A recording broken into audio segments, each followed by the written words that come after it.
नमस्कार विद्यार्थियों। आज हम पढ़ रहे हैं कारक प्रकरण में एक सूत्र है अकर्तरि ऋणे पंचमी। क्या कहते हैं कि अकर्तरि का अर्थ होता है जो कर्ता नहीं हो और ऋण अर्थ में तो उसमें पंचमी विभक्ति आती है। जैसे मान लीजिए ये उदाहरण है, जैसे कर्तृ संज्ञा से रहित जो हेतुभूत ऋण हो। हेतु कहते हैं, आप जानते हैं, कारण, उससे पंचमी विभक्ति होती है। जैसे उदाहरण है सताद बद्धः, सौ से बंधा हुआ। तो इसमें क्या है, सौ जो है कर्ता भी नहीं है और ये बद्ध बंधने वाली धातु है, तो इसके बंधने का जो हेतु है, बंधने का जो कारण है, उसमें पंचमी विभक्ति होती है। इतना सा अर्थ है इसका। इसके विद्यार्थी देखिए विद्यार्थियों, एक सूत्र है विभाषा गुणे स्त्रियाम। विभाषा गुणे स्त्रियाम, ये सूत्र क्या कहता है? देखिए, जो गुणवाचक शब्द, गुणवाचक किसको बोलते हैं? जो गुण को बताता है। जैसे मैं विद्वान हूँ तो विद्वान होना एक गुण है। मैं मूर्ख हूँ, यह मूर्ख होना एक गुण है। मैं काला हूँ, यह एक गुण है। मैं गोरा हूँ, यह गुण है। तो इस गुण को जो बताता है, किसी कार्य का हेतु भी हो। कोई अगर कार्य हो रहा है तो उसका क्या हो? हेतु। हेतु जानते हैं आप, कारण हो।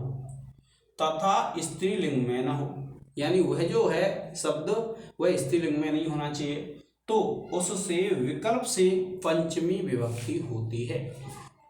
जैसे जाड्यात् बद्धः, तो ये जो पंचमी, इसमें पंचमी है और इसमें तृतीया है। तो ये क्या कहते हैं कि देखो, जड़ता है। जड़ता जो शब्द है, जड़ता, वह क्या है? एक तो यह नपुंसकलिंग शब्द है, तो स्त्रीलिंग नहीं है। दूसरी बात क्या है, यह गुण का वाचक है और ये कहता है जड़ता से, या जड़ता कहते हैं मूर्खता को, मूर्खता से बंधा हुआ, यानी जाड़ेन बद्धः। तो ये जो इसमें आई है विकल्प से, इसमें कौन सी विभक्ति आई है? आपकी पंचमी विभक्ति आई है। और ये पक्ष में है, क्योंकि हेतु सूत्र है, तृतीया में आपने पढ़ा है, तो हेतु में तृतीया विभक्ति में तृतीया आती है। तो इसमें क्या बताया है कि जाड्यात् में विकल्प से पंचमी विभक्ति आई।